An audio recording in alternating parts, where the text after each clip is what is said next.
Bom, então, tinha um prazer apresentar o Bento. Eu conheço o Bento de muito tempo, mas não tinha a história toda, então eu fui pedir uma cola para a Denise Vale ontem, né? Então, aí ela me passou o memorial do Bento. Foi escrito em 2006. Eu devo dizer que eu fiquei frustrado com uma coisa, que é porque eu comecei a ler, e eu comecei a ler ele como um romance. Quando chegou em 2006 e parou, foi mais ou menos, uai, cadê a continuação, cara? Pô, né? E é literalmente minha única reclamação, assim, que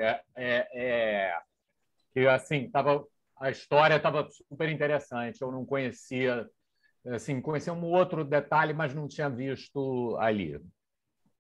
Obviamente, eu não vou, por uma questão de tempo, fazer o retrospecto todo, mas é uma história assim, absolutamente singular do ponto de vista humano. Eu sempre fico procurando pegar, imaginando que isso vai ser visto por alunos e tal, e pegar coisas da carreira das pessoas que podem ser úteis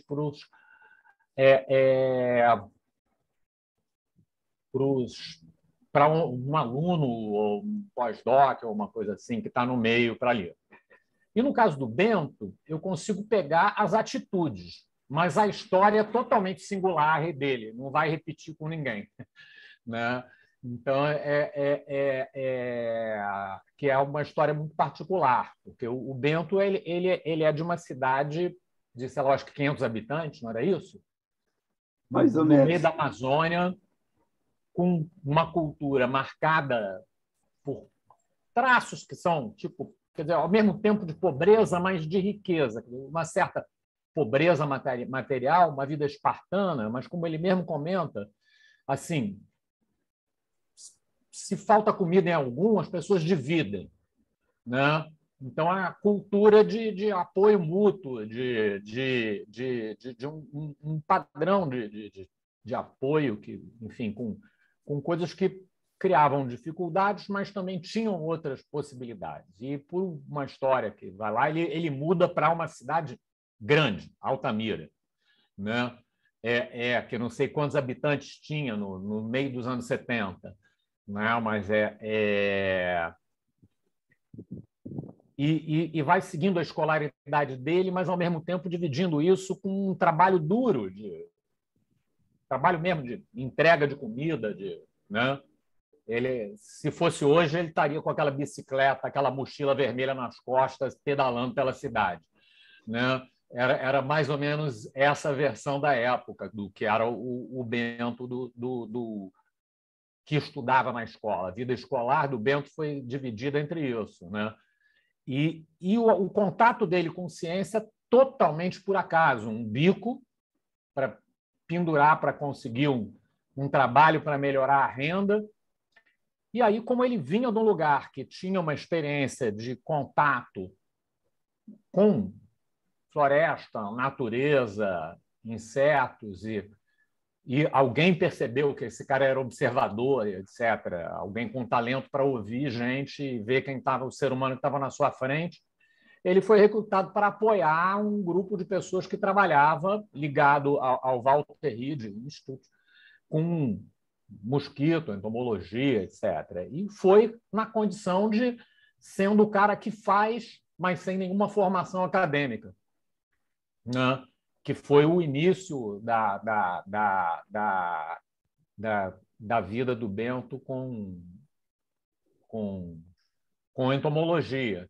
E nessa condição, sem nenhuma formação acadêmica, o Bento publica o primeiro trabalho dele, que ele não comenta, ele comenta só que foi um trabalho, tá, doutor? O primeiro trabalho da vida do Bento foi publicado em 1982, alguma coisa assim. Acho que ele devia ter 20 e poucos anos, né? 20 bem poucos, talvez uns 20, 22. O trabalho foi publicado na Nature e o Bento é o último autor, né? Dava para tirar onda, muita gente, mas ele sequer menciona esse aspecto singular no memorial dele, né? Mas há um reconhecimento do cara que estava ali que aquele sujeito que estava lá sem formação tinha um sentido de observação assim muito agudo, né? E uma sensibilidade para perceber o que as coisas na natureza, o que estava acontecendo na frente dele, para olhar os detalhes da morfologia dos insetos, de onde os caras vêm, o que está acontecendo, enfim, que conhecia o que estava acontecendo de fato no mundo, no campo, naquilo ali. Então, e assim vai a história do Bento. E a história dele vai sendo o cara que vai passando da condição de observador, de técnico, do cara que tem uma abordagem que apoia ali com observações empíricas, para ir acrescentando uma compreensão mais universal, mais abrangente, mais acadêmica, né, mais científica daquilo que ele está, que é a experiência de vida dele. Então, é uma trajetória muito singular nesse sentido, que vai se somando com vinda para o Rio de Janeiro, com entrada na academia, com se misturar com problemas de campo de uma selva nova, que é a selva urbana, né? Com bichos que são parecidos, que eram os mosquitos, mas num outro ambiente, num outro lugar, em que ele vai utilizando o entendimento que ele tinha da biologia desse grupo, a sensibilidade que ele tinha ganho para entender como funciona a natureza desses organismos para um novo contexto. Ainda assim, desde o primeiro trabalho, ligado com muita coisa ligada com inseticida, né? Mas com biologia, reprodução, com morfologia, com, enfim, diversidade.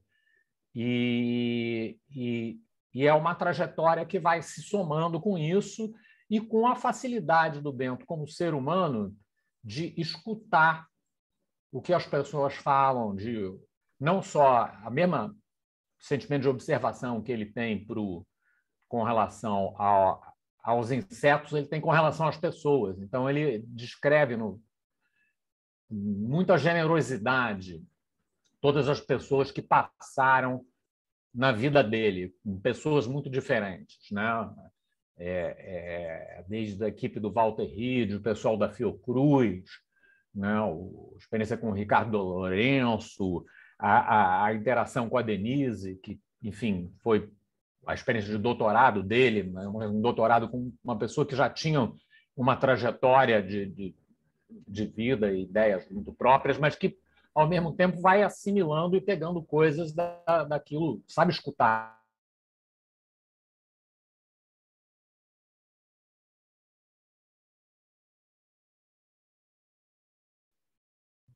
Pedro travou, eu acho. Travou. Acho que deu uma travada. Alô? Oi. Voltou? Voltou, Pedro. Tá. Então, depois de 2006, tem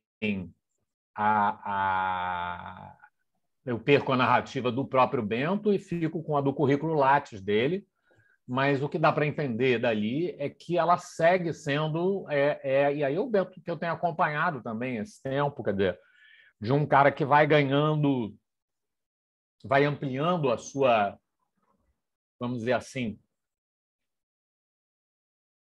o tipo de pergunta que faz, vai tornando as perguntas mais consistentes, mais amplas, né? Vai criando outras associações, mas sempre muito vinculado com a realidade prática, né? Sempre muito vinculado com a ideia de, ok, tem esses problemas que são interessantes, mas ele é o cara do problema de saúde pública, de olhar o mosquito no campo, de olhar a biologia do mundo real.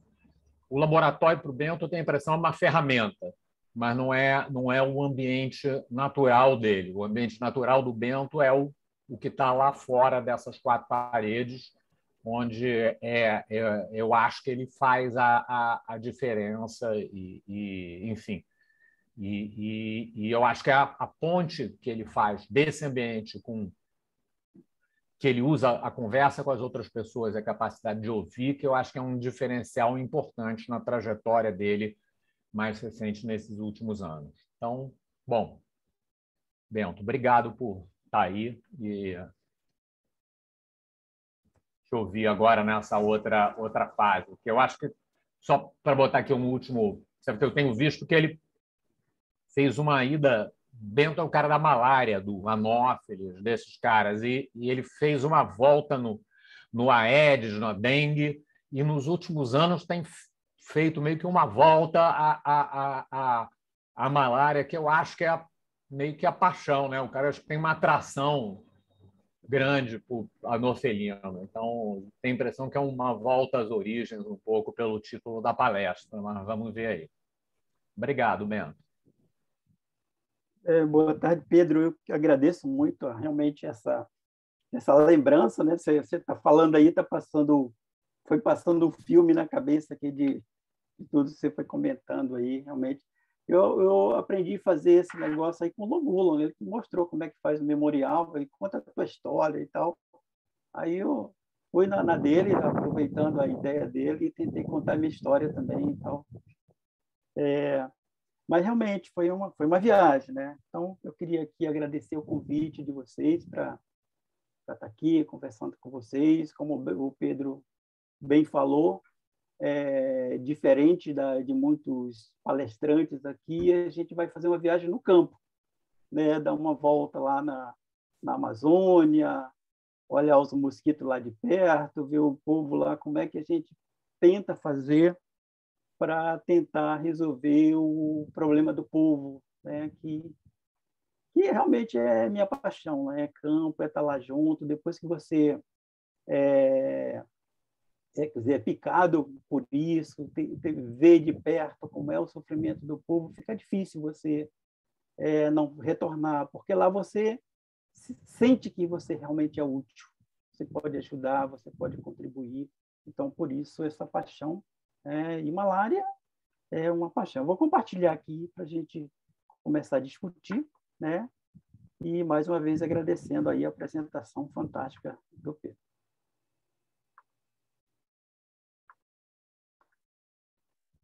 Já estão vendo aí? Sim, Bento. Está ótimo. Beleza. Então, gente, boa tarde a todos e todas aqui presentes, né, que estão participando desse artropódio, né? Eu espero passar algumas informações e nós vamos fazer contar uma historinha aqui da vigilância e controle da malária, pensando nesse contexto que se está conversando muito agora, de eliminação da malária, né? Muitos países já estão conseguindo eliminar e o Brasil tem essa perspectiva, né, de eliminação de malária.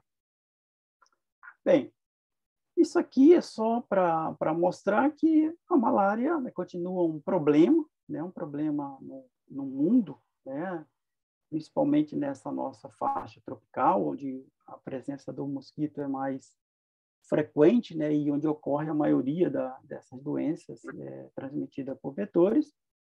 E a gente continua, né, com problema, principalmente na África, embora tenha havido uma boa diminuição do número de casos, mas ainda continua sendo um problema. Quando a gente vem aqui para a América Latina, a gente está aí a linha do Equador, aqui mostrada em amarelinho, né, mostrando aqui na seta, e aqui nós estamos onde nós temos o maior problema nesses países vizinhos, Colômbia, Venezuela, Peru, e o Brasil contribui aí com praticamente 70% da malária que ocorre aqui nas Américas, né, mostrando a importância do país ainda, né, no número de casos de malária no Brasil. A malária está mais concentrada no Brasil, na região amazônica. Nós temos 9 estados que são considerados, né, os mais importantes, né, para a transmissão da malária, né, sendo que o estado do Amazonas, né, é um dos que mais contribui aí com um percentual muito alto de malária, né? E o Pará tem diminuído bastante, mas a gente ainda tem outras áreas, como Roraima, né, em função das fronteiras, Macapá, Acre e Amapá, que tem uma boa produção de malária, sendo que o Amazonas contribui com mais em torno de 50%, 40 e poucos, 40, quase 50% do número de casos de malária no Brasil. E quando a gente olha o Amazonas, o estado da Amazônia, que é o estado que mais contribui com a malária, a gente tem essa distribuição, né, da malária no estado. Tem umas áreas que você tem uma baixa transmissão, outras de médio, e vai subindo, né? Então, umas áreas com bastante casos de malária, né? Municípios com bastante casos de malária, como é o caso de São Gabriel da Cachoeira, que está sempre, né, com um índice de malária bem alto. É um problema bem grande lá nesse município. Recentemente, eu tinha que fazer uma coleta de material para fazer avaliação de resistência do mosquito da dengue, e a informação que eu tive de lá, olha, a turma aqui, quem não está com malária está com Covid, só dá para fazer depois, vamos esperar um pouco, para vocês verem a dificuldade que é estar no município desse, onde você tem bastante malária, né, e ainda aparece a Covid, né, para atrapalhar mais a vida das pessoas. E aí, a gente olha aqui o número de casos de malária por estados, né? Você tem a Amazônia, uma contribuição aqui de 57%, você vê para Roraima, 25%, Pará, Rondônia, Acre, são os principais, né? São os 9 realmente que têm malária na Amazônia, e o estado do Amazonas, que é a maior contribuição, mas o que chama a atenção é o outro lado. Porque São Paulo, apesar do número de casos, assim, comparando, não é tão alto, mas a gente tem 101 casos, né, de malária. Aí você tem... Então, o que você vê aqui? Poxa, a malária está se espalhando no país, né? Você tem pico de malária ou surto de malária em vários lugares. Tivemos na Bahia recentemente, Goiás, São Paulo. Bento, São Paulo e quem que é o vetor? Olha, Pedro, a gente tem o vetor da malária, ele está meio que espalhado pelo Brasil. Eu não sei se em São Paulo mesmo, aquela região de Araraquara, que inclusive tinham a criação de darlinge lá, de uma colônia de darlinge, ali é uma área que tinha muito darlinge. Eu não sei como é que está agora, mas deve continuar ali. Inclusive, eles pegavam ali, eu tive a oportunidade de visitar o insetário do Bergo, e lá eles tinham tentaram da colonização de Eu lá. acho que o vetor é Anopheles cruzi, não é não? Não. A gente tem a malária da região de montanha, que é o cruzi, né? Mas a gente tem uma transmissão em algumas áreas do Brasil, porque o darlinge está espalhado. Eu consegui encontrar no Espírito Santo, né? Em Brasília, quando eu morei lá, eu encontrei no Rio dos Macacos. Em São Paulo, pelo menos na região de Araraquara, você tem bastante. E na Bahia você tem, mas você tem outras espécies associadas. Tem algum né? estudo de genética de população desses darlinge? Olha, isso é pouco estudado, né? A gente estudo para malária é muito pequeno, né, Pedro? Até porque, como a malária está mais concentrada na Amazônia, a gente esquece os mosquitos daqui do resto, da outra parte do país, né? Então, parece que a gente só tem anófilos na Amazônia, mas não é verdade. Nós temos áreas que são receptoras e que, se não tomar um cuidado, ele pode, né, vir a crescer. Né? Então, a gente tem casos, as densidades são baixas, né, em função do desenvolvimento, mas a gente ainda tem áreas com a frequência. E tem outras espécies que podem contribuir, como o Marcelo falou, o complexo, né, de espécies, o belato, o cruzi, que são espécies que podem transmitir a malária, mas eles estão mais centrados nas áreas de montanha, né? No caso de São Paulo, na região de Iguape, por ali, por aquela região da Serra ali, você tem bastante cruzi, belato, e vai descendo. Ali você tem uma área, Rio de Janeiro, aqui também, que sempre você tem aqueles casos, né, que tem aquela... pensam, né, que não é bem o Vivax, pode ser uma malária, outro plasmódio e tal. Tem uma discussão bastante grande sobre isso, né? Mas a gente tem, e agora teve na Bahia, inclusive, né, esse surto, né, na Bahia. Que aí, claro, que a gente tem que buscar, tentar identificar, porque os municípios não estão preparados para fazer coleta e identificação desse material. Então, é um alerta, né, que temos que ter cuidado. E aí, aqui, o percentual de casos de malária, né, por unidade, e em relação à espécie, né, a gente tem falcíparo e não falcíparo, né, e a gente ainda tem bastante casos de falcíparo, que a gente tinha diminuído bastante.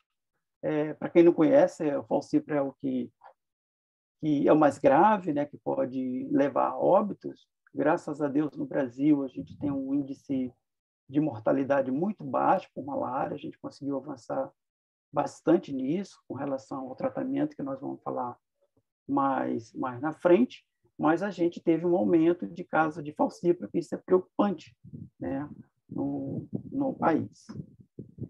Aí, quando a gente vê com relação à ocorrência dos casos de malária, a gente vê que a gente teve uma queda em algumas áreas, nas áreas indígenas, nos assentamentos, na área rural e na área urbana, né? Mas a gente teve um aumento muito grande na área de garimpo. E essa é uma malária complicada, porque o garimpeiro não quer ser visto, né? Ele trabalha escondido, né? Então a gente só sabe quando ele vem já muito mal, né, para fazer o tratamento. Então, é uma malária preocupante e que é muito difícil da gente eliminar, né, porque eles são clandestinos, muitas vezes. Aqui é só para mostrar, fora da Amazônia, extra-Amazônia, que a gente tem também casos de falcíparo, né, e Vivax, embora a gente tenha outros tipos de malária. Muitos desses casos são também importados, né, tanto da região amazônica quanto de outros países, vizinhos ou até da África, mas que a gente tem, e o problema disso é que fora da Amazônia, a letalidade, né, proporcional é bem mais alta do que na região amazônica. Bem, e a gente pergunta o que é malária, né? Porque a gente está falando malária, muitas pessoas que estão nos assistindo, pode ser que não tenha tido ainda esse contato, né, com malária. É considerada uma doença infecciosa aguda, caracterizada por acessos febris, causada por protozoários do gênero Plasmodium, e a gente tem aí uns sintomas, né? Escalafrio, dor de cabeça, né? Dor no corpo, muitas vezes, febre. Então, é bem estranho essa doença, porque muitas vezes você está num acesso, você está quase morrendo, e, de repente, passa tudo, parece que você não teve nada. Eu que já tive algumas vezes, né, tive a oportunidade de conhecer de perto, né, essa malária. Hoje, a gente tem alguns plasmódios conhecidos que infectam o homem. O plasmódio Vivax é o mais comum, mas temos falcíparo, né, o plasmódio malária, o plasmódio ovale, né, e o Curtize e o plasmódio, também os dois, que é do ovale, e tem mais o do Les, que apareceu mais recentemente, né, na Ásia, né, e que tem acometido também os seres humanos. O vetor do plasmódio da malária são as principais espécies transmissoras. No Brasil, a gente tem o Anopheles darlingii, né, que é um vetor importante, né, a gente considera que é o principal vetor. Nós temos o Aquasales, que é um mosquito de litoral, né, de água salobra, mas ocorre no interior do Nordeste. E nós temos outras espécies, como o Complexobitáceos, algumas espécies do Complexobitáceos que são envolvidas na transmissão, como o Marajoara, o Ginioro, e alguns outros, né, que foram, o Nunes Soares, Oswaldo, que foram incriminados, né, como vetores secundários, né, que podem participar de uma transmissão pela alta densidade, né? desse vetor. E aqui é só para mostrar um exemplo do Anopheles darlingi, que é o nosso principal vetor de malária no Brasil. Não só no Brasil, mas nos países aqui da América do Sul. O ciclo, né, só para não deixar em branco, é um ciclo bem complexo. Você tem um ciclo no mosquito, né, onde você tem toda a fase que a gente chama de sexuada. Tem um estágio que é no fígado, né, que a gente não vai entrar em detalhes aqui, é só para mostrar a complexidade desse ciclo do plasmódio. E tem um estágio, né, que é no sangue humano. Então, a gente tem aí três fases importantes desse ciclo e o plasmódio tem que passar por tudo isso para causar, né, a doença malária. Bem, e o que a gente faz para resolver o problema? Eu vou falar aqui do Brasil, o que a gente tem feito no Brasil, né, para tentar resolver o problema da malária, mas isso, na realidade, é o que se faz no mundo. A gente tem, assim, o nosso carro-chefe é o diagnóstico e tratamento rápido, que pode ser por meio da microscopia óptica, identificando as lâminas com os plasmódios, ou utilizando o teste rápido em algumas situações, principalmente em áreas indígenas. A ideia aqui é que a gente tenha um diagnóstico o mais precoce possível, né, para evitar que esse plasmódio vá chegar à fase, né, de gametose, infectar os mosquitos, e com isso a gente passar a ter mosquitos infectados e transmitindo o plasmódio para outras pessoas. E quando a gente olha, como é que está isso? Realmente está acontecendo o diagnóstico e o tratamento rápido? A gente vê esse gráfico aqui, a gente está mostrando em azul, são o percentual, né, o número de diagnóstico e tratamento dentro de 48 horas, né, o mais rápido possível, e aquela outra parte em vermelho é o que não consegue. A gente está vendo que a gente tem uma falha muito grande, principalmente naqueles estados, ou até fora da região amazônica, onde você não tem muitos casos, né? Não é muito frequente o número de casos de malária. Então, a gente ainda tem uma defasagem muito grande nesse diagnóstico e tratamento rápido, né? O tratamento precoce. E aí, a gente fica se pensando o que a gente pode fazer, o que está acontecendo para a gente melhorar isso. Porque a gente viu em muitas áreas que a gente tem trabalhado que o diagnóstico e tratamento rápido resolve rapidamente, baixa rapidamente essa transmissão, principalmente se você associa a uma metodologia de controle do vetor, você consegue resolver isso muito rápido. Nós conseguimos fazer isso em Lábrea, no Amazonas, conseguimos fazer isso em Costa Marques, onde a gente tinha uma transmissão muito alta, em pouco tempo a gente conseguiu baixar essa malária, exatamente com esse diagnóstico e tratamento rápido, um tratamento precoce. E daí a gente começou a aplicar isso em todo o país e tem sido a nossa intenção, né?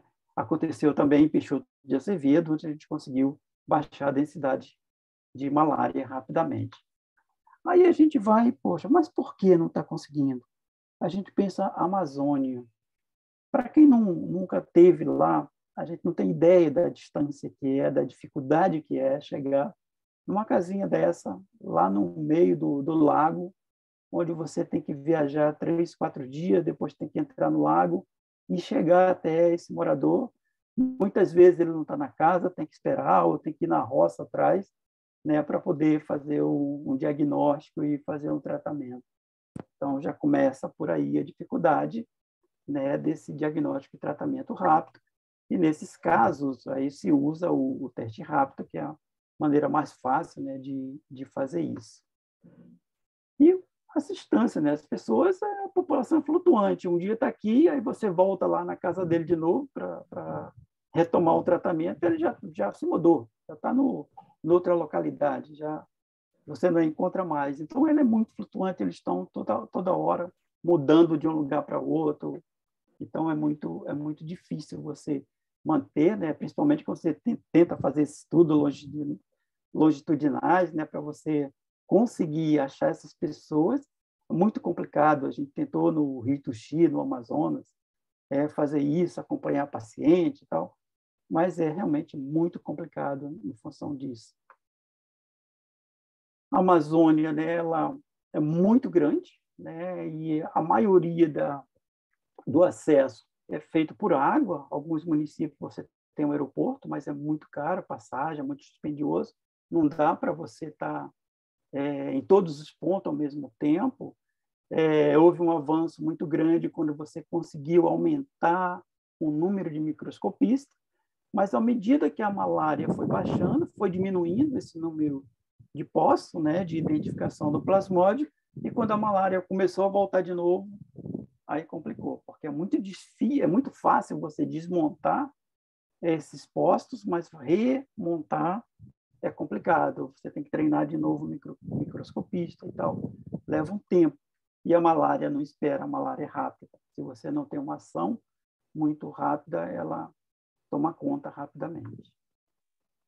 Aqui é só para mostrar assim, como é que está distribuída a população, né? Segundo o IBGE, a gente tem essa população de 3 milhões de habitantes e uma densidade demográfica assim, muito baixa, né? Você pensa estado é a quantidade de 2,18 habitantes por quilômetro quadrado. Então, realmente, tem uma concentração maior na capital, que é Manaus, a maior cidade.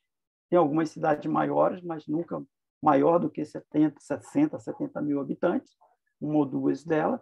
E o resto são pequenas cidades, né? Espalhadas ao longo desse território todo. Outro, 62 municípios, né? 50% da população, como eu falei, reside na capital Manaus, 47% dos demais, né? 74 desses 47 com população até de 30 mil habitantes, e concentra a maior população indígena do país, distribuídos em 188 áreas, 64 etnias e 43 municípios, né, dessa região, né? Então, a gente tem que achar, né, são muito nômades, então, para você chegar também não é difícil, é difícil, né, em muitas áreas, então é um complicador. E aí, a região amazônica, como é que é? Como é que você controla a malária numa área intensa como essa, né? Esse tipo de relevo favorece a formação de inúmeros rios com grande extensão de terra, né, que criam essas várzeas, e aí você cria, né, os criadouros do mosquito, né, e essas terras você tem um contraste, uma hora está cheia, outra hora está mais vazia, mas sempre deixando os criadouros para o mosquito, embora baixa densidade, mas você tem um fluxo, né, sazonal muito, muito forte. E as dificuldades, né? Quando está cheio, você fica atolado no caminho. Quando está seco, você não consegue chegar porque o barco não passa. Então, para você ver a dificuldade que é eliminar a malária nessas áreas, né? Porque a gente pensa, a malária na Amazônia, chega em Manaus, está cheio de malária. Não. Você tem que ir para o município, para o interior, e não é na cidade. Muitas vezes, sim, está na periferia da cidade, mas muitas vezes são nesses lugarejos bem afastados, está dentro do município, mas bem afastado onde tem a aglomeração de pessoas. E aí, como a gente tem dificuldade do diagnóstico e tratamento rápido, muito difícil, a gente começa a pensar, né, o que a gente pode fazer também para, como uma medida complementar, controlar o vetor, né? Como vocês viram na região, não é uma tarefa muito simples, né? Porque você tem água para todo lado, né? Criadouros aí à vontade, então controlar esse mosquito não é uma tarefa muito simples. Mas a gente usa algumas ferramentas, que a borrifação residual, que é quando você vai nas casas e aplica um inseticida na parede, esperando que o mosquito venha, tenha contato com esse inseticida e vai morrer, né, em função do contato com esse produto. Mas essa decisão tem que ser baseada em conhecimento, né, do comportamento do mosquito, né? E, além do mais, você tem que ter uma cobertura, né, de pelo menos 80% dessa população nas casas. A gente tem uma dificuldade muito grande com recusa, né, dessas aplicações de inseticida, e a gente precisa avaliar, né, se esse inseticida está funcionando nesse ou naquele substrato. Então, tem essas dificuldades que devem ser consideradas, né, no momento de fazer essas aplicações. Né? Mesmo assim, é uma das principais ferramentas de controle de vetor da malária na região amazônica. A gente tem uma outra ferramenta que entrou muito forte na África, mas a partir de 2012 entrou no Brasil, e ela vem sendo bem utilizada. A gente tem tido alguns resultados, né, da diminuição da malária. A gente acha que teve uma contribuição bem importante. Tem uma certa dificuldade, que é esse engajamento da população em aceitar, né, essa ferramenta, em função do calor. Muitas vezes reclama que está quente, e quando está baixa a densidade do vetor, eles costumam não usar, né? Usar, inclusive, com outras finalidades. Outra coisa importante é que esse mosquiteiro deve ser entregue instalado. Se você pega esse mosquiteiro e entrega, distribui para a população, quando você volta lá 6 meses, 1 ano depois, ele continua embalado ou está servindo para outro propósito, menos para a proteção, né, daquela população. A aplicação de inseticida com FOG, né, é uma ferramenta que não está sendo mais recomendada pela OMS em função da baixa eficiência no controle de vetores, mas eu defendo essa ferramenta em algumas situações. Não é para uma ferramenta para se chegar como era no passado, tinha um carro com um equipamento montado e ficava dia e noite jogando inseticida, né, em pequenas cidades aí onde você tinha casa de malária.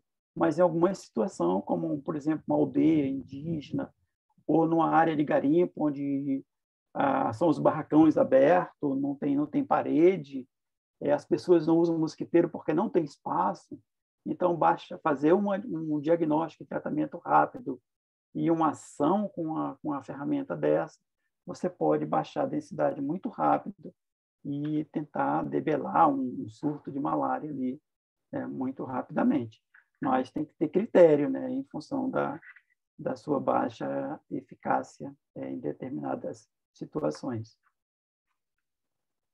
Criadouros, né, você pode fazer manejo ambiental, mas em alguns pontos, né, aquela concentração de água que você pega uma enxada, uma pá, você pode abrir uma vala ali, ele consegue fazer um fluxo de água ali. Mas, geralmente, os criadouros, principalmente do Anopheles darlingis, são igarapés, né? São lagos, grandes lagos e tal. E o manejo ambiental, além de ser muito caro, você vai estar interferindo muito fortemente no ambiente. Então, não é uma coisa muito recomendável fazer manejo ambiental, e na maioria das situações, né? Com relação ao vetor da malária. Tem alguns trabalhos, né, um trabalho de São Paulo, né, do Marcelo Urbano, junto com o Pablo, né, que fizeram lá em Cruzeiro do Sul. Mas eu estive lá olhando esse projeto deles, bem interessante, onde eles aplicaram que o problema maior aqui de criadores são os tanques de pisciculturas. Teve um momento que todo mundo queria peixe, inclusive teve um grande incentivo. Depois as pessoas viram que para criar o peixe você tem que trabalhar bastante, e as pessoas abandonaram esses tanques e virou um problema seríssimo, né, de criadouro de mosquito, né, e, inclusive do Anopheles darlingis. Então Então, esse trabalho ele fez aplicando produto, um biolarvicida, né?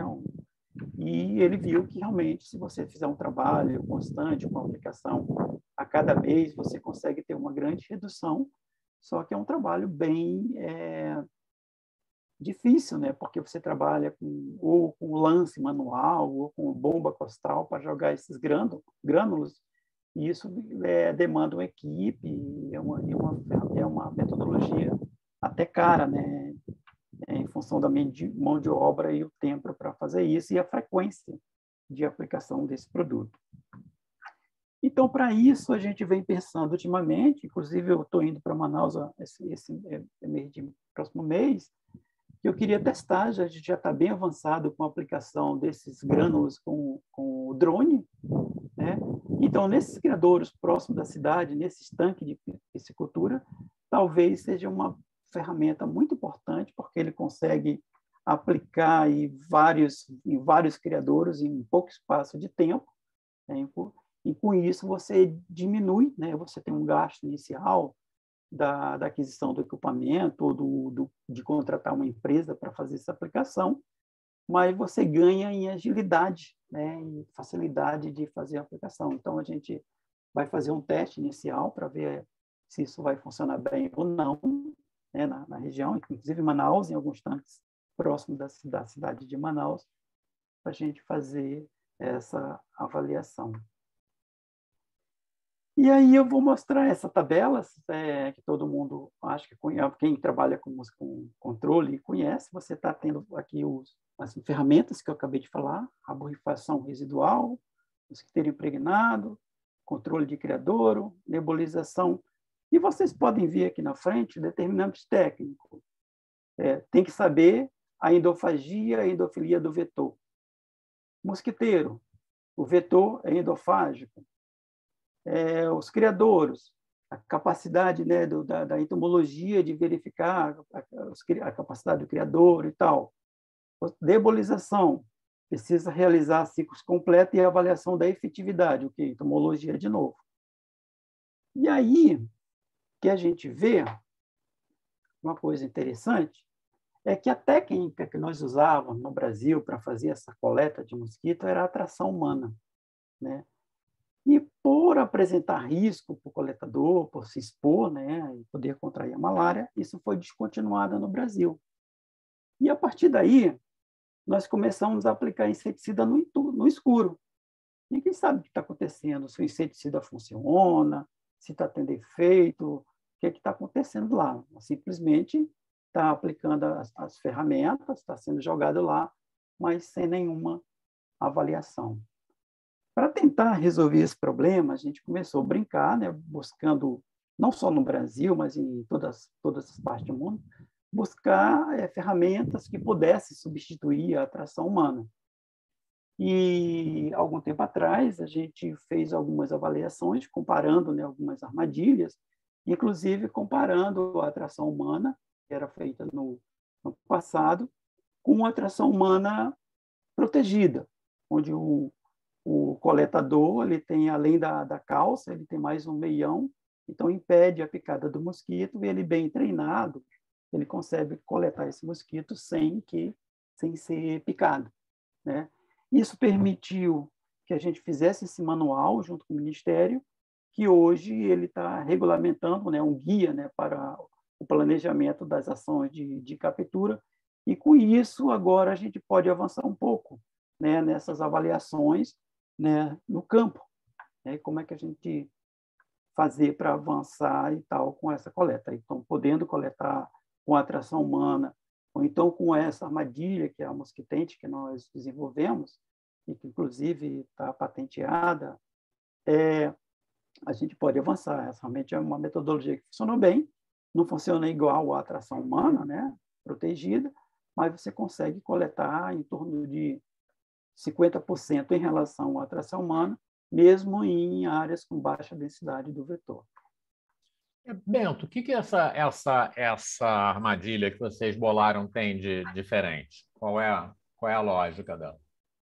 Na realidade, a atração é humana, né? Porque dentro dessa armadilha, dessa parte central, você coloca uma pessoa que vai ficar sentado na cadeira, que vai atrair os mosquitos, só que ele não vai ter contato com você. Aí, de hora em hora, você pode sair e fazer a coleta dos mosquitos que estão pousados na armadilha, né? Eles vão ter um sistema. Você vê aqui, ele tem uma entrada, ele fica nessa casa entre essa câmara, essa parede externa e a interna, ele fica preso aqui dentro, ou fica preso nessa aba aqui em cima, nos cantos. Ou muitas vezes ele pousa na armadilha por fora e você pode coletar. Então, a atração é humana, né? Mas o mosquito não tem contato com o homem. Então, essa é a lógica. Essa outra aqui embaixo é a BG, Sentinel, né? E aqui nós usamos ela com CO2. Ela coleta bem, principalmente outras espécies, mas Darlinge não vem muito aí. Eu acho que talvez tem que melhorar essa química aí para poder atrair Darlinge. Geralmente, nessas outras duas, tanto a branca quanto com esse tecido preto, ela consegue atrair muito mais. Uma pergunta genérica ali. O Darlinge também é atraído pelo cheiro de pé de chulé, que nem o pessoal? Sim, principalmente, né? A princípio CO2, né? Mas depois ele vem pelo calor e como você bem disse, mais de 90% do Darlinge, se for Darlinge, ele vem na tua perna, mais de 90%. Se você está coletando e tem algum mosquito te picando, chegando na tua cabeça e tal, o tipo de anófilo, com certeza é orbitácea, é um trianulatus, é outra coisa, mas o Darlinge vem no teu pé, acho que já é onde você emite mais, quer dizer, o CO2 fica mais baixo ali e tal, então ele realmente... e tem pessoas também que atraem mais do que outras, né? A gente vê claramente isso no campo, né? Isso é bem interessante. Mas ele vem no princípio pelo CO2, depois ele chega, ele vai buscar uma parte para picar, e geralmente nas pernas. Ok. Bem, então, a partir daí, de poder fazer as coletas, a gente começou a melhorar, né, a situação de avaliação no campo. Primeira pergunta. A gente precisa saber, quando você aplica um inseticida desse no campo, de quanto em quanto tempo você precisa reaplicar. Né? 1 mês, 2 meses, 3 meses. Assim, isso é muito importante para o gestor saber esse período de reaplicação.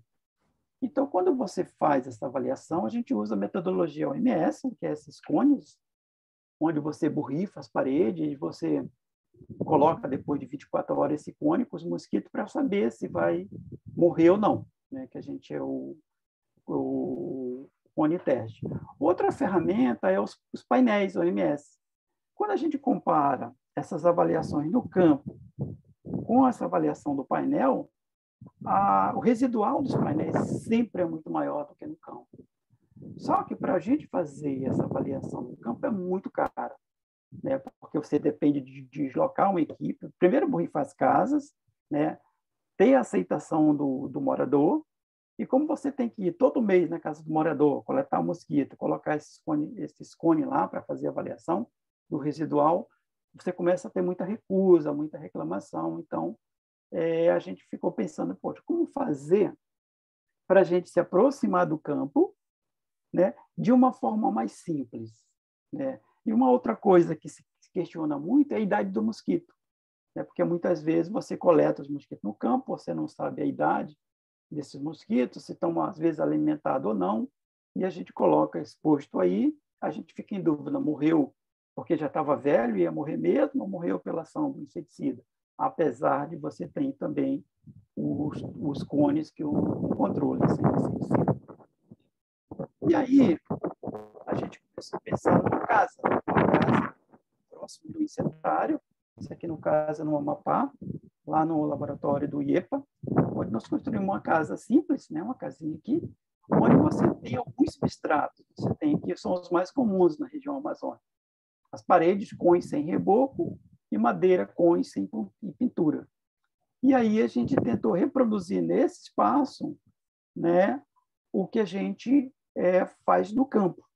Fica mais fácil, porque você pode pegar os insetos, criar no insetário ali próximo e trabalhar com mosquito, inclusive com idade conhecida.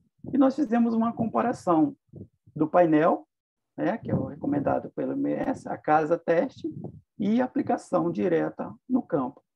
E o que a gente viu é que tanto a casa-teste quanto a aplicação no campo realmente continuou com a diferença, né, grande. Eu não coloquei o gráfico aqui, mas esse trabalho está publicado, foi publicado em 2019, mostrando que a casa-teste é muito próximo do campo, o resultado residual.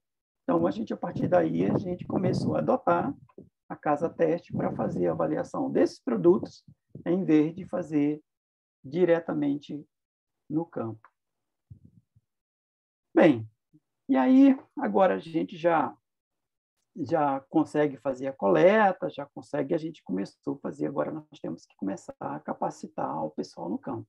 A gente tem uma equipe, né, com o pessoal do IEPA, da Fundação de Vigilância e Saúde no Amazonas, tem um grupo interessante, onde a gente começa a fazer a capacitação, né, para fazer esse tipo de coleta, com atração humana ou com armadilhas, né, fazer a parte de identificação dessas espécies, né, e começar também a trabalhar, né, como fazer engajamento, né, com a população para a instalação dos mosquiteiros, né, capacitação em coleta, identificação dos mosquitos, né. Então, a gente está avançando com esse lado, porque a gente tinha acabado com a entomologia no Brasil. Então, a gente está tentando fazer um resgate disso, né, que é bem importante, né, para a gente avançar no controle. Com relação aos mosquiteiros, isso aqui inclusive, é foto de um trabalho que a gente está fazendo está fazendo em 2 locais, esse aqui no Inquari, no Amazonas, mas a gente está fazendo em Porto Grande, no Amapá também. Isso aqui é uma mobilização, né, com os agentes de saúde, né, do local, para fazer essa capacitação de treinamento, de instalação dos mosquiteiros, de conversa com a população, fazer esse engajamento, né, fazer essa parceria, né, do pessoal do campo com o pessoal que vai daqui, né, do laboratório, o pessoal de Manaus, né, de educação, né, e de controle, né, e da entomologia e da vigilância, para tentar avançar, né, nesse entendimento, né, de como fazer essa aplicação desses mosquiteiros no campo. E agora, com isso, a gente pode, inclusive, fazer avaliação, né, do residual desse mosquiteiro. Fazer os ensaios para saber quanto tempo esse mosquiteiro pode ficar no campo, né, e se a forma como eles estão usando no campo está preservando o produto e continua matando os insetos, né, que têm contato com esse mosquiteiro. Outra coisa importante é a avaliação de resistência, que, na realidade, esse é o carro-chefe do nosso laboratório. A gente trabalha muito com avaliação de resistência. E quando a gente olha assim, esse mapa, a gente vê que a África tem muitos estudos, a Ásia, que, inclusive na América do Sul, sempre vários estudos, né, de avaliação de resistência. Mas quando chega no Brasil, a gente tem 2 ou 3 estudos pontuais de algum pesquisador, então a gente não tem esse conhecimento de como está essa resistência, né? Apesar de se usar inseticida há tanto tempo na Amazônia, a gente praticamente não conhece nada. Baseado nisso aqui, o Ministério, né, através do CNPq e DECIT, né, e em uma parceria com a Fundação Bill e Melinda Gates, financiou alguns projetos, e um deles foi de avaliar esses 30 municípios da região amazônica. Aqui estão incluídos todos os municípios, né, todos os 9 estados, né, da região, com uma contribuição maior ou menor, dependendo da quantidade de malária que tem em cada um desses estados. Aqui a relação desses estados, aqui do Amazonas, onde você tem mais malária, você tem mais município, e aqueles onde você tem uma quantidade menor de municípios com infecção por malária, você tem uma menor, mas todos eles têm alguma representatividade, né? Só para a gente ter uma ideia de como está né, o status de suscetibilidade dessas populações na região Amazônia como um todo, fazer assim, um retrato da situação atual desse status de suscetibilidade. Infelizmente, quando a gente ia começar esse projeto, né, 2020, chegou a pandemia junto, então teve um problema sério aí, e a gente, mesmo assim, a gente vamos aproveitar, comprar os insumos, né, esses insumos, papel impregnado, os tubos, os cones, isso vem da Malásia, né, que é onde tem a produção da OMS, né, a gente teria que importar de lá, e a gente esbarrou com o Covid, né, não podia adquirir. Então, a gente, em parceria, né, com o OPAS e o Ministério da Saúde, a gente começou a tentar, né, resolver esse problema, né, e hoje a gente está já produzindo papel, e acho que em poucos meses eu acho que a gente vai ter o aval da OMS para a gente produzir o papel impregnado aqui no Brasil. A gente está finalizando com o teste de qualidade, uma parceria com o IMCQS, né, para que a gente tenha ver a distribuição, homogeneidade, essa coisa toda. Então, foi um avanço importante. E agora, recentemente, nós adquirimos, inclusive, um pipetador, né, da Gilson, que com 2 pipetadas você impregna um papel desse, é um avanço. Uma vez que a Malásia ainda usa aqui mostrando aqui a Sinara, que nós fomos lá na Malásia, ver como é que era a aplicação, ainda usa essas pipetas, né, de vidro para fazer a impregnação do papel. Então, a gente deu um salto aí de qualidade, eu acho bem interessante, né? E estamos trabalhando para que sejamos os representantes de produção de papel aqui na América do Sul, né? Outra coisa, com relação aos tubos, de novo, OPAS e OMS, a gente conseguiu recurso para fazer uns moldes, né, para a produção dos tubos, né, para fazer os ensaios no campo, e também o cone.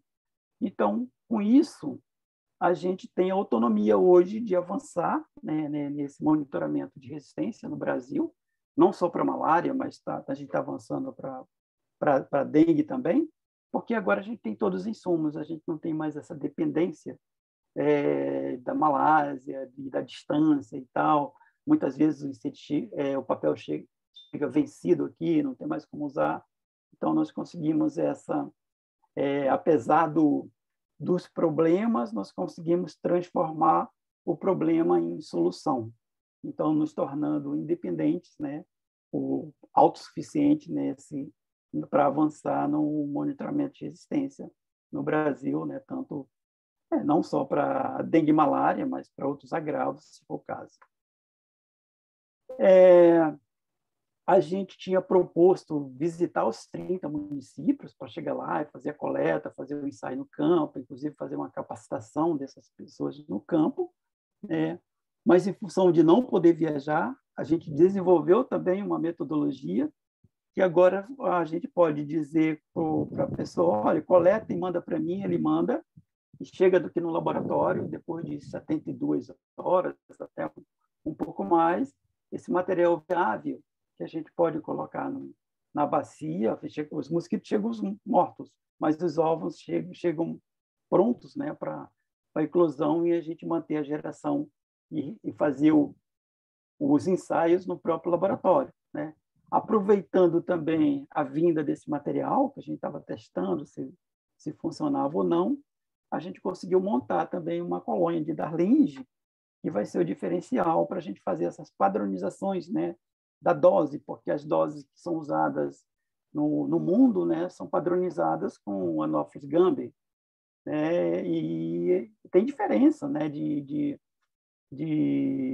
não de suscetibilidade, mas de tolerância, né, tem mais vigor o Gambia do que o nosso Darlinge. O nosso Darlinge é mais frágil quando comparado com o Anopheles gambiae.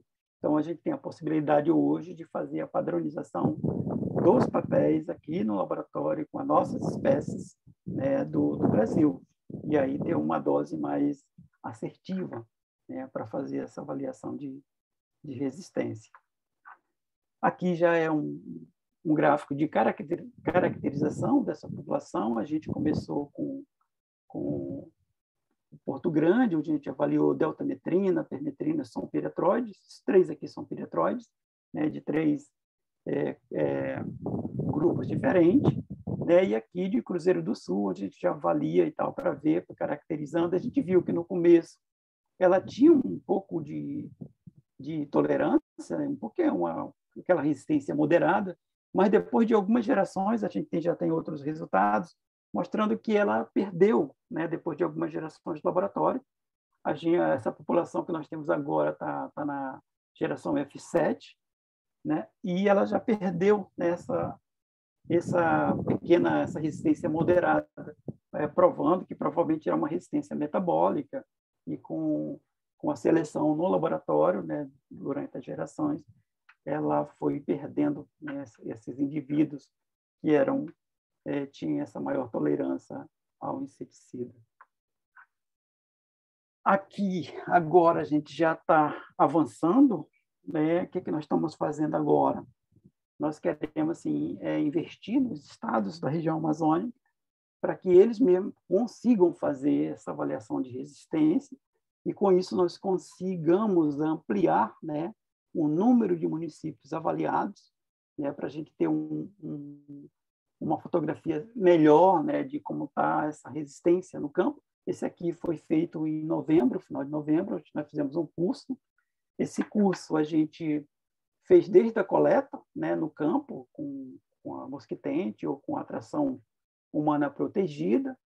Esse material veio para o laboratório, a gente foi treinado na identificação. Essa identificação não foi aquela taxonomia, né, forte, mas identificar as principais espécies, o que realmente interessa para a gente, né, aquela Darlings e outras orbitáceas, algumas espécies mais comuns. Além disso, nós treinamos o pessoal no ensaio aqui com garrafa impregnada com inseticida, como realizar o ensaio com os cones, né, para avaliar os mosquiteiros, e o ensaio também com o tubo, né, com papel impregnado com inseticida. Então, a gente treinou 2 pessoas de cada estado, aquela sementinha, né? A gente está plantando e espera que, a partir daí, com o nosso apoio, eles vão crescendo. Ontem mesmo a gente teve uma reunião com eles e a gente vai começar a fazer as coletas para fazer essa avaliação, né? Agora que o Pedro prometeu para a gente que a dengue está caindo, né? Que a dengue não, a Covid vai diminuir. Então, a gente já pode pensar em fazer essas coletas no campo e tentar avançar com essa avaliação, dessa feita agora no laboratório, mas a gente pensa que nas próximas avaliações que sejam feitas por eles no campo.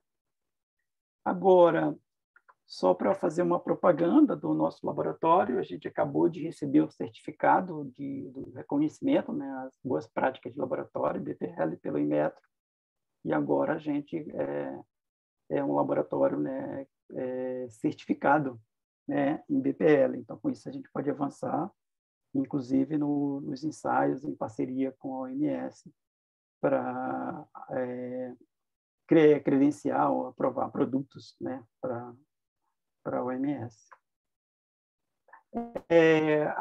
A gente não pode deixar de falar aqui da nossa parceria, né, a OPAS, a SVS, né, o IOC, que é a nossa casa, o IEPA, a FVS, a SUSEM, que é um parceiro, a SUSEM Marília, que é sempre junto com a gente nesses ensaios, CONAS e CONASEMES, representando estados e municípios, né, que são parceiros, assim, sem eles é muito difícil a gente avançar, e aqui o SUS, né, que, na realidade, representando o nosso patrão, né, que é o povo para quem a gente trabalha e é quem paga o nosso salário. Então, a gente tem um apreço, né, por essa classe do SUS aí, que realmente é o nosso patrão. Então, é isso. Muito obrigado. E eu vou ficar à disposição para perguntas, se tiver. Legal, Bento. Com aquela epidemia de Covid lá no Amazonas, né? No Amazonas, lá, e lembra daquela situação do oxigênio e tudo mais? Alguém fez alguma coisa correlacionando com a infecção, né? Do dengue, do Covid com ou malária, alguma coisa assim, né? Existe alguma correlação? Porque você falou ou está com Covid ou está com malária num determinado momento, não foi? Na realidade, foi a última vez que a gente conversou com o pessoal de São Gabriel da Cachoeira, Uhum, né? Porque lá São Gabriel da Cachoeira é uma área que você tem muita malária, e é uma área boa para uhum, você fazer um estudo desse que você está propondo isso. Eu não vejo quem trabalha muito com isso, é o pessoal da universidade, como é, do Medicina Tropical, lá com o Marco Lacerda, e o pessoal da Fiocruz Amazonas, lá com o Felipe, mas o uhum, Felipe trabalha mais com vírus, né? Marco Lacerda que está mais voltado para malária, mas eu não vi nenhum estudo deles assim fazendo essa correlação malária, uhum. Covid, não que seja do meu conhecimento, Gulo. Mas Sim. aí, se alguém quiser fazer isso, acho que São Gabriel da Cachoeira é o melhor ponto, porque você tem Uhum, muita malária na cidade, né? E você tem também a Covid também estava uhum. pegando pesado lá, né? Não. Legal. São Gabriel, cara, é uma situação assim muito interessante, porque ali é uma área, tem muitas aldeias por perto, e eles têm, os índios recebem uma bolsa, né? Só que eles vêm para receber a bolsa, aí tem um barracão lá que eles ficam ali, aí Uhum. começam a tomar uma cachaça e tal, vão ficando, aí chega um momento que eles já vão esperar a próxima bolsa, e vira um foco constante de malária ali, entendeu? É Sim, muito complicado, né, controlar. A gente tem tentado, mas é uma área bem, bem difícil de controle, né, em função disso. legal. Perguntas aí, gente? Tinha uma pergunta. Talvez você tenha dito e eu perdi. Você tem uma colônia permanente de Darlinge? Sim, Marcelo, a gente está com uma colônia, ela está agora na 7ª geração, né? Ah, Inclusive, a gente teve uma que a gente foi até a 13ª geração, aí teve que fechar todo o laboratório, a gente perdeu, a gente começou novamente, e agora estamos na 7ª geração dessa que nova, bom. nova Isso é colônia. ótimo. E Mas agora Mas já tem no Brasil, hum, a colônia lá de Rondônia, lá da Maísa, Porto né, que Velho. Porto Velho, já está em mais de 30 gerações, né? E só que ela está trabalhando com infecções experimentais, estão fazendo vários trabalhos lá bem interessantes, né? Com a parte voltada mais para o plasmódio. E a gente pretende caracterizar e utilizar mais com relação a inseticidas, a resistência a inseticidas. Ah, Claro que ela vai estar disponível, né, para parcerias, ou se alguém precisar. certo. Não é uma tarefa fácil manter esses bichos no laboratório, né? Por Sei. isso que é melhor fazer parcerias e pegar os bichos, fazer o seu trabalho e Isso. tal, pois do é. que manter no Qual laboratório. que é a dificuldade grande, no final das contas? Porque trocentos anos ninguém conseguia. Aí agora, qual é a manha? Qual é o Olha, segredo? o pulo do gato já foi, o cara conseguiu trabalhar assim, alguns anos atrás, uma população, se eu não me engano, foi albimanos lá na América Central, e ele conseguiu com a luz, mudando a temperatura, e uma luz estroboscópica, e que se escurecia, esperava um momento, ele acendia a luz. Aí os mosquitos espantavam e faziam enxame e acabavam copulando. Essa mesma metodologia eles levaram para o Peru, tanto que no Peru eles montaram 2 colônias, né, de Darlinge. Uma se mantém até hoje, né, já várias gerações. E aí, inclusive, foi essa mesma pessoa que fez essa colônia lá na América Central que fez no Peru também a colônia de Darlinge, né? Porque a dificuldade do Darlinge é a cópula, porque eles precisam de espaço para fazer enxame, né, para fazer cópula no ar. E com esse processo, né, você consegue, né? Aqui no laboratório, a gente não teve muita dificuldade, porque a gente tem uma sala um fotoperíodo invertido. Então, esse acasalamento, essa indução de cópula, a gente pode fazer durante o dia. Enquanto que os outros laboratórios têm que fazer à noite, a gente faz de dia, né? Então, facilitou para a vida da gente, que a gente está no laboratório, está acompanhando, e a gente, de primeira, né, conseguiu fazer a colônia, que foi muito interessante. Depois a gente perdeu, a gente tentou começar de novo, teve muitas dificuldades, principalmente aí a criação das larvas, porque esse é o gargalo. Se você não criar bem as larvas, se você não pular essa etapa, você não vai ter colônia. O que é criar bem? É você ter uma baixa mortalidade.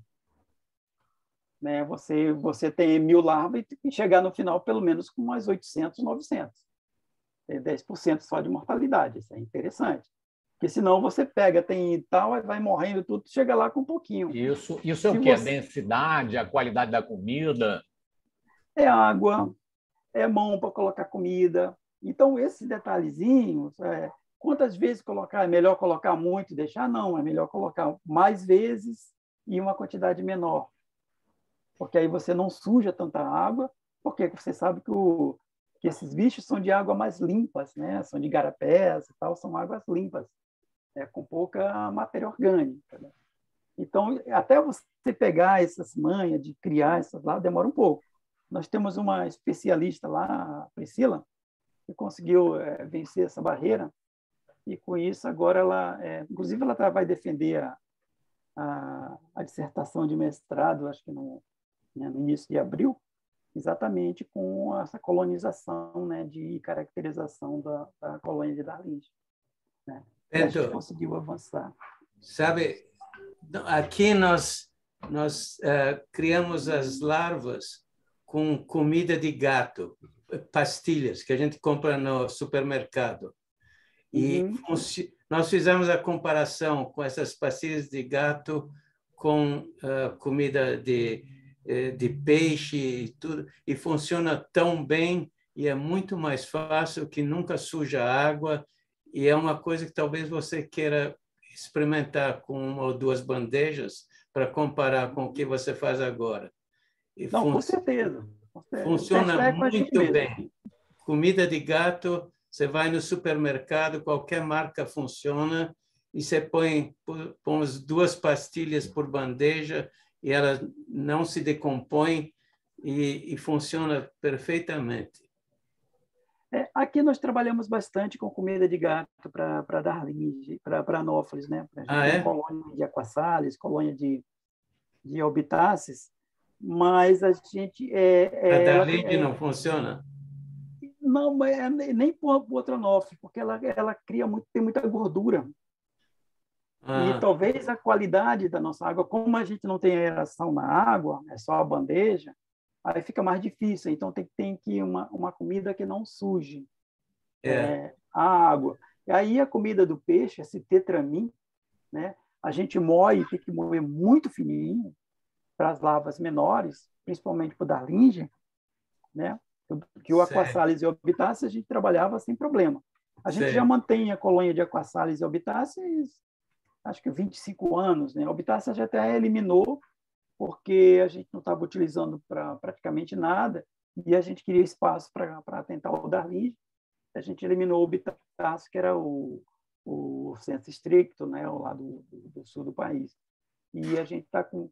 E aí, essa comida tetramin, ela bem fininha, para as larvas menores, principalmente, tem funcionado muito bem. Muito bem, a gente praticamente não tem mortalidade. Você fala de Gâmbia, né, Marcelo? É isso. Gâmbia e Stevenson. Stevenson. Geralmente ele é mais fácil de criar, né? Porque eu via lá nos Estados Unidos, eu vi lá em Washington, onde eu vi o secretário lá do Walter Reed, que eles tinham umas bandejas imensas, né? Ele chegava lá, jogava qualquer coisa e aquilo funcionava, né? Caramba, bem isso mais é muito fácil. fácil. Isso é igual criar Eds, né? É só colocar comida que eles vão embora. Mas o nosso é mais chatinho. É mais chatinho de criar, é mais sensível. Qualquer gordura que cria Ele já Pra, começa com se você facilidade. estiver preocupado com a gordura, você escolhe comida de gato para gato sênior. Eles têm a quantidade de gordura bem menor. Ah, ok. Legal. Outra coisa, Manaus não tem colônia de Darlinge? Não, ainda não. Tem Ah, eles estão tentando lá no Tropical, né, com o Paulo Pimenta, ele está tentando sei, lá uma colônia, né, até a Maísa está lá, estava tentando ajudar, eu estive lá, eles estão começando agora, né, sei. mas eles estão ainda fazendo introdução, Ah, sei. né, estão mantendo, mas fazendo introdução. Eu não sei se agora, se eles já avançaram, mas a última vez que eu estive lá conversando com a Rosa, Sei. que toma conta da colônia, ela estava com uma quantidade muito, muito grande de larvas, né? Mas ainda não estava autônoma a colônia, estava Ah, ainda sei. tendo que introduzir. Não sei agora, pode ser, Marcelo, que já até tem, Ah, sei. né? Mas eu nunca mais falei com a Rosa. A sua palestra foi muito boa, muito interessante. Parabéns. Obrigado, Marcelo. Bom, eu queria uma pergunta assim em geral. O título da tua palestra fala que você acredita na questão de acabar com a doença, né? Você acha possível realmente eliminar A a malária? malária? Olha, Porque eu essa é uma acredito. discussão, quer dizer, só controlar ou eliminar, né? Uhum, uhum. Porque você falou o tempo toda a tua coisa foi como é difícil fazer. Mas o teu Uhum. título diz, vai dar para eliminar. Como é que é isso? Eu acho que a gente está aprendendo. Eu acho que talvez a gente não elimine, porque, por exemplo, o que acontece? A gente já tem alguns países que estão conseguindo eliminar. Né? A gente tem países na América Central, até aqui na América do Sul, né? Acho que já o Paraguai eliminou. Né? Então, a gente já tem alguns países que estão conseguindo fazer isso. A gente conseguiu reduzir bastante, né? Aí chegou num gargalo. O que acontece? Quando tem um amigo que ele fala, você baixar de 600 mil para 200 mil é fácil. Agora, baixar de 200 mil para 100 mil já vai ficando mais difícil. Por quê? Porque a malária ela vai ficando isolada, né? Em alguns pontos, não é mais geral. Então, E aí, uma coisa que a gente está trabalhando bastante é olhar não a malária como um todo, mas o local. Porque, às vezes, no mesmo município, eu tenho duas áreas que têm malária que são totalmente distintas. Então, que ferramenta eu uso na área A e na área B? Pode ser que não seja a mesma. Então, o que a gente tem que começar a pensar é fazer uma correlação do cenário com a ferramenta que tu vai utilizar. E é isso que a gente está trabalhando agora. Olhar a malária em Pois é. Isso que não você como falou, todo. eu me lembro que a apresentação, há um bom tempo atrás, mas foi uma das primeiras que a gente fez, foi do Paulo Ribola. E ele estava mostrando ele estava ali mostrando alguns dados que sugeriam que você, na verdade, tem um complexo de espécies. Né? Vocês têm feito com as amostras que vocês coletam, têm guardado isso ou encaminhado de alguma forma para fazer uma análise genética desse material, para ver se são populações estruturadas, enfim. Aí você tem duas coisas, Marcelo. Agora, com essa fotografia que nós vamos fazer agora, a gente tem como vai ter esse material todo guardado e o Ademir vai trabalhar com isso, vai fazer várias coisas com esse material. Né? Genética de população, detectar, né, se tem KDR ou não, vai ter uma série de coisas a fazer. Mas a gente tem duas coisas aí que você está colocando. Eliminar a malária é uma coisa. Eliminar o mosquito, nós nunca vamos conseguir fazer. Porque o mosquito é nativo, ele é de lá. A gente nunca vai conseguir eliminar o mosquito. eliminar a malária, sim. Que é diferente. Tem hospedeiro. Como é que é o hospedeiro silvestre para o vírus? Não tem. A malária é específica, né? Do homem é do homem, do macaco é do macaco, não tem um hospedeiro, né? Então, por isso, se você tem um trabalho sério, né, diagnóstico e tratamento rápido, e com a ferramenta de controle vetorial para eliminar porque a ideia é eliminar o plasmódio ali. Na hora que você elimina ali, não importa ter mosquito. Se você controla a entrada, né, porque vai ser uma área receptiva ainda, né? Apareceu alguém com malária ali, tudo vai começar. Então, tem que ter essa vigilância constante, entendeu? Mas eliminar o vetor, isso é impossível na Amazônia. Entendi. O que pode-se fazer é transformar o vetor em não transmissível da malária. É exatamente o que a gente está esperando, Marcelo. Você trazer essa ideia para a gente aí, que você está trabalhando. Com bactérias. Você pode infectar os mosquitos com as bactérias que cortam o desenvolvimento do parasito na malária. E essas bactérias são transmitidas de uma geração a outra do mosquito. Então, isso tem certas vantagens. Uhum. Não, isso é interessante, principalmente essa malária de periferia, né? Urbana, né? Porque tem uma outra malária que está lá no meio do mato, né? Que é muito difícil, né? Mas aí que está, se você infectar alguns dos mosquitos, eles vão pôr os ovos com as bactérias nos criadores. Eles sabem onde estão os criadores e os criadores ficam com as bactérias que vão infectar a próxima geração. Ah, legal, legal. Isso é muito interessante. Isso é trabalho que está sendo seguido pelo Sibao-Wan. Eu estava conversando com o Pedro no começo. Uhum. Ele que está tocando essa... Ele descobriu uma bactéria que não é transgênica, então isso ajuda muito.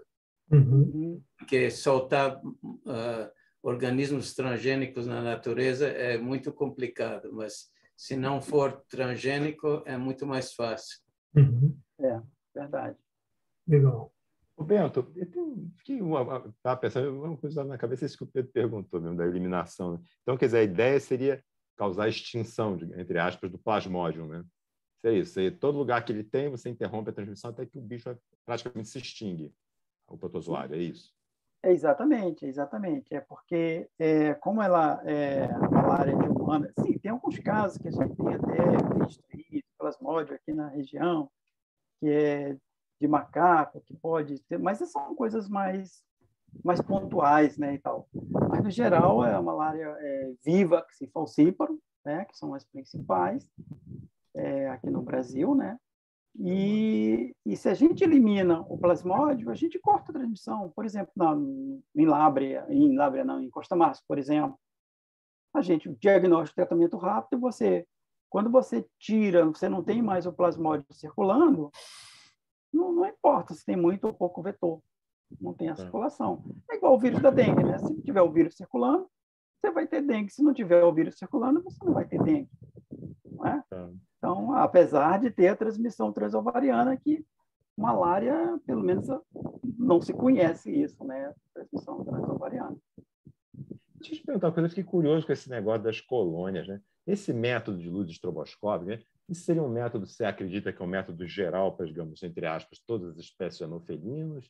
Ou você acha que tem espécies que não conseguem virar cultura de laboratório? Qual seria a tua percepção disso? Você acha que, começando a pegar uma espécie qualquer, sei lá, cruze, vamos dizer, e se você botar lá o estroboscópio, aí você acha que vai funcionar? Ou parece que tem umas espécies que são muito chatas? É um caso de testar, né? Por exemplo, eles trabalharam com 2 espécies, né? E as 2 deu certo, né? Foi né? O outro é uma coisa de testar. Agora, a cruze ainda tem um problema, né? O desenvolvimento larvar, que é muito longo, né? Deve durar aí 30 dias e tal, é mais difícil de manter no laboratório, dá mais trabalho e tal. Mas, se a gente tem o Darlings no laboratório, que é o nosso principal vetor, é mais suscetível aos parasitas, poxa, isso aí é fantástico. Ok, obrigado. Dentro, Uma... vai, Pedro. Segue. Então, Dentro, aquele dado que tu tem que a colônia, depois de 7 gerações, ela volta a ficar sensível, isso se observa no campo tão rápido assim? E se a pergunta complementa, se expor essa população sensível, ela deve voltar à resistência? A segunda parte é meio especulativa, né? Na realidade, quando você pensa campo, tudo é mais complexo, né? Porque você tem uma população maior, né? Se você tira, por exemplo, a pressão de resistência, se a tua resistência metabólica, a tendência é você perder. Se for mutação, aí não tem jeito, né? Já está ferrado, não tem jeito. Só se você trocar a população. Mas se for metabólica, a tendência é na pressão de inseticida, aqueles que são mais tolerantes vão sobrevivendo em detrimento dos outros. Quando você tira, dependendo de como tiver a tua população, se ela já tiver quase todo mundo, né, para o outro lado, vai ficar mais difícil de voltar. Se você está no começo, é mais fácil de voltar. Quando você faz no laboratório, quando você está, a pressão de seleção é muito maior. Você está selecionando aqueles que são capazes de copular, né? Porque não é todo mundo que copula, né?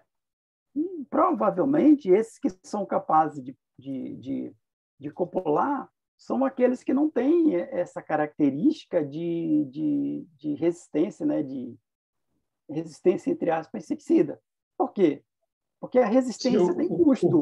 O custo biológico de ser resistente. Exatamente. Então, provavelmente, você está fazendo ainda essa seleção, né? E numa coisa pequena, que você está selecionando aqueles que são mais capazes na ausência do produto, do inseticida, né? Então, provavelmente, isso acontece mais rapidamente. Diferente do campo, né? Que você, mesmo que você tire, eu acho que demora mais tempo para isso acontecer. Obrigado, Pedro.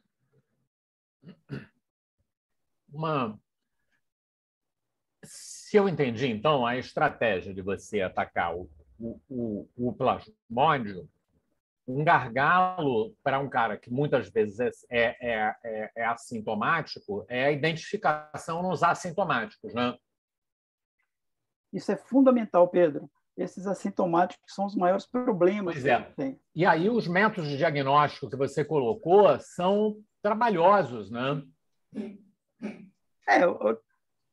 Realmente não é muito trabalhoso. A pessoa bem treinada pode fazer isso com facilidade. Pois mas por exemplo, se você tivesse um troço baseado em LAMP, usando uma microgotinha só de 2 microlitros, né? Que, na verdade, é o que você coleta, mas só com LAMP, exigindo menos treinamento e massificando, será que não aceleraria o processo?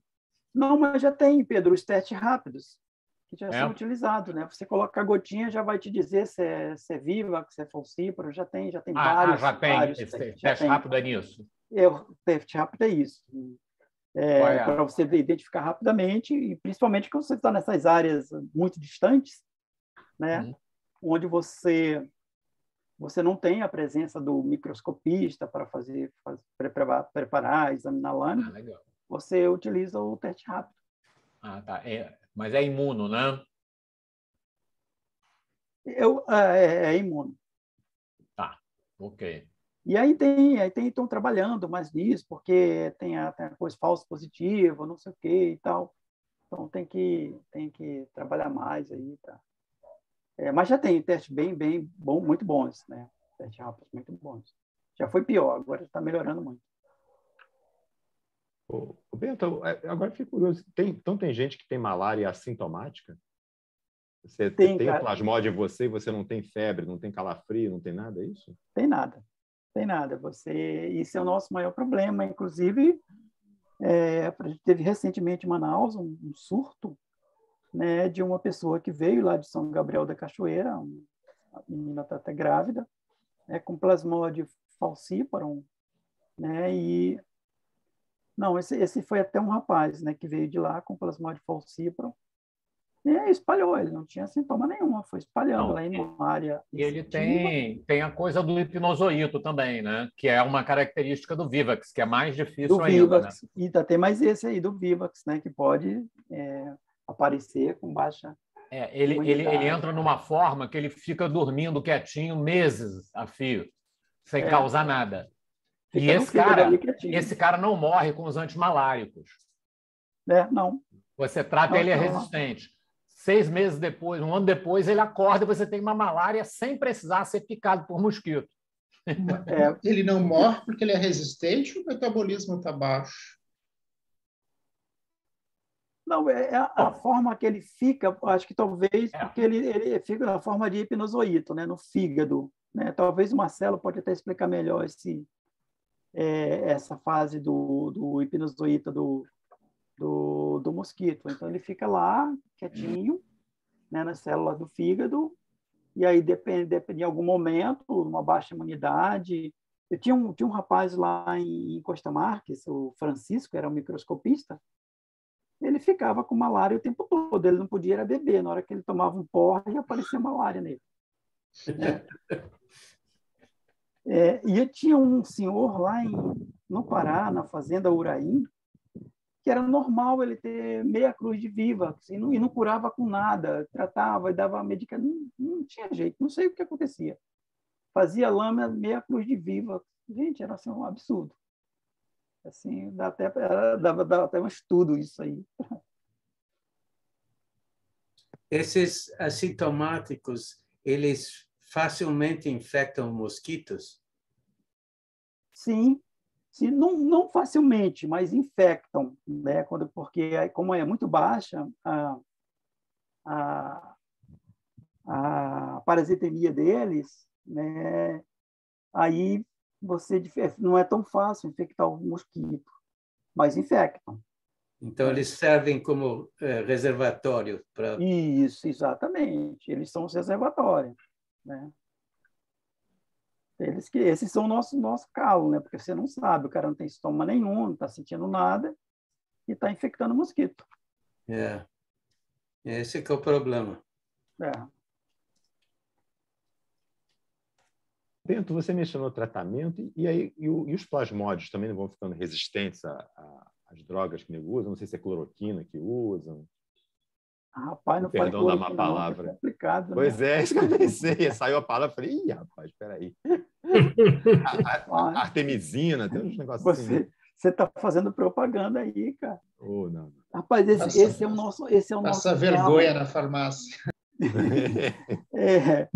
Cara, esse é um gargalo que a gente está tendo ultimamente, porque a gente está tendo muita resistência, né, ao plasmódio, e a gente não tem nada em vista, né, como uma droga nova, né? O que está tendo muito é você associar uma com outra e tal. Sim. Mas uma coisa nova a gente não está tendo. Daí a corrida para a eliminação, antes que a gente não tenha mais jeito. Né? Todo mundo fica resistente, o que usam para complicada. O que usam para tratar? Qual é a droga que usa? É aquele artemisina? Que eu li umas coisas. Tem artemisina, tem um monte ultimamente eu nem tenho acompanhado de perto, tem um monte de associações, né? Acompanhado muito de perto a parte de tratamento de malária. Mas tem artemisina, tem uma associação de mais de uma droga, tem aquela outra, tem a primaquina e tem a tafenoquina, que também é para eliminar, inclusive, essa malária do fígado, né? Que é a primaquina e a tafenoquina. Né? Mas aí tem o negócio da G6PD e tal, tem um monte de histórias aí porque a vantagem da tafenoquina é que você trata com uma dose só. E a primaquina você tem que tomar mais, né? Às vezes, agora diminuíram mais, mas antes era 14 dias de primaquina, ninguém fazia. Então não eliminava a malária do fígado. E aí é que o Pedro falou, depois de 6 meses a coisa voltava de novo. Mas depois que quem faz o tratamento, você disse que você teve malária várias vezes, você não tem mais plasmódio dentro de você? Ou quando você toma uma cerveja mal tomada, ele volta? Assim, Não, foi exterminado? no meu caso, acho que foi exterminado. Não é todo mundo que fica, não. Você fazendo um tratamento direitinho. O problema é que esse cara no campo aí, quando você conversa com eles falam que já tiveram 60 malária, o outro contou até 80. Né? O cara tem malária todo ano, né? Nossa. Ou às vezes mais de uma vez por ano. Então, aí acaba que malária para ele nem causa mais tanto dano, né? Ele nem sente mais tanto, tá? Se acostuma. Legal, Bento. Alguém tem mais alguma pergunta? Bento, você falou uma coisa sobre o vetor, né? Eu podia fazer essa pergunta para o Bento, que eu sou da sala do lado dele, mas eu fiquei curioso agora. Sobre o vetor, você falou que é muito difícil eliminar o vetor, né? Mas como que é a relação do desmatamento, queimada da Amazônia com a densidade do vetor? O vetor ele está se adaptando a ambientes degradados, ele vai mais para áreas urbanas, se é que você, no interiorzão da Amazônia, pode falar em áreas urbanas. Como que é essa relação da densidade do vetor com o desmatamento que a gente vem vendo aí na Amazônia? Olha, exatamente o contrário. O mosquito da malária, ele não gosta, em algumas situações ele se adapta, como os tanques de piscicultura, não sei o que fica uma água bem legal, mas ele não se adapta com poluição. Então a gente vê assim claramente, assim, tem um assentamento, aí você tem malária para caramba, daqui a pouco começa a cair e acaba. O córrego que tinha lá que produzia mosquito ficou poluído. Uhum.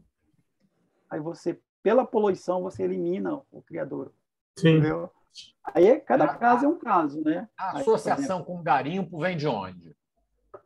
O garimpo tem mais mosquito ou é porque tem mais gente? Como é que Olha,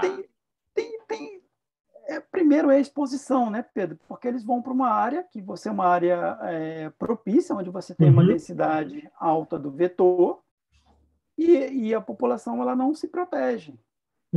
Porque o quê? Você vai para uma área dessa, você monta aquele monte de barraco da noite para o dia, ali o cara usa uma rede, aquela rede fininha para se molhar, seca rápido. Se você dá um mosquiteiro para o cara desse, ele não vai usar, porque vai encher a barraca dele com mosquiteiro, não vai usar. Então está exposto ali, né? O mosquito está picando, aparece alguém com malária ali, daqui a pouco está uma festa, né? Aí, o que é que você tem que fazer? Detectando isso muito rápido, é diagnóstico, tratamento rápido, fazer uma busca ativa ali, fura o dedo de todo mundo, né, e mete uma fumaça ali para tentar diminuir a densidade do vetor, né, matar aqueles que estão infectados, né, faz um ciclo completo, né, e para poder eliminar os que estão ali e aqueles que estão no criador que ainda estão vindo. E aí você consegue eliminar num caso assim. Pois é, você está falando isso, mas aí eu fiquei super bolado. Para mim foi uma grande novidade você dizer que tem Darlinge em Araraquara, né?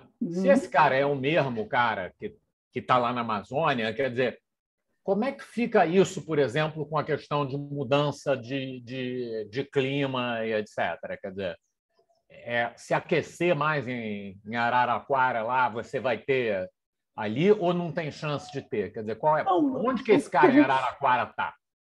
O problema é o seguinte, Pedro, é o que eu falei anteriormente. Se não tiver o plasmódio, você pode ter mosquito que não vai ter nada. Não vai ter problema, né? Agora, é uma área receptiva. Se vem uma pessoa de lá do Amazonas infectado e fica numa área dessa que tem mosquito, você começa um foco de transmissão ali.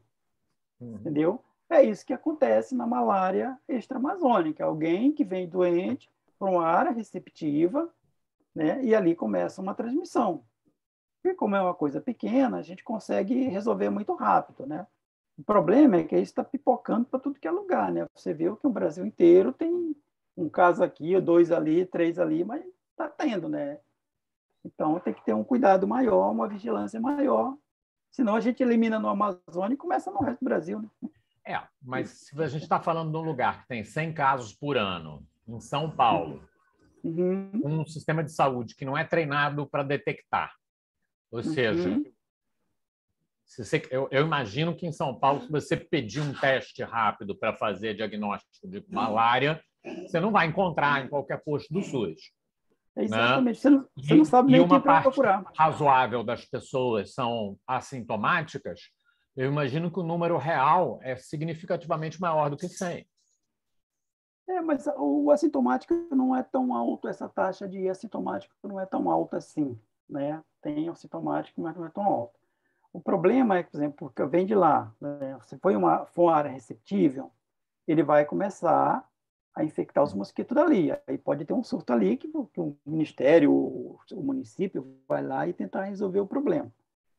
Aí o problema que você falou, onde eu posso furar meu dedo e fazer um exame para ver se eu dou ou não com malária? Primeiro, você chega no hospital, vão pensar tudo menos malária.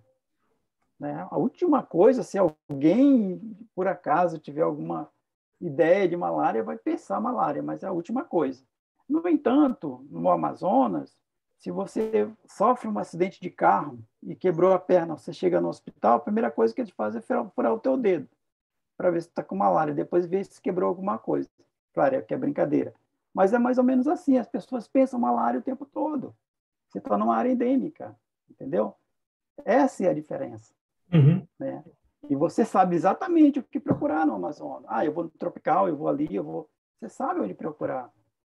E já no São Paulo, você vai procurar o quê? Essa 100, mas aonde? E tal. Então, tem um complicador aí.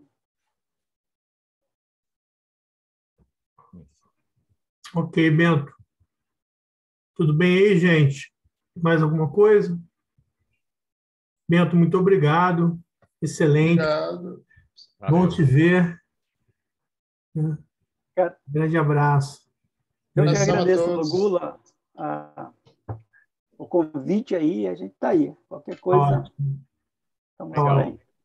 Abração, Bento. Tudo de bom. Obrigado. Igualmente, um abraço a todos. Pessoal. Tchau. Parabéns pelo seminário.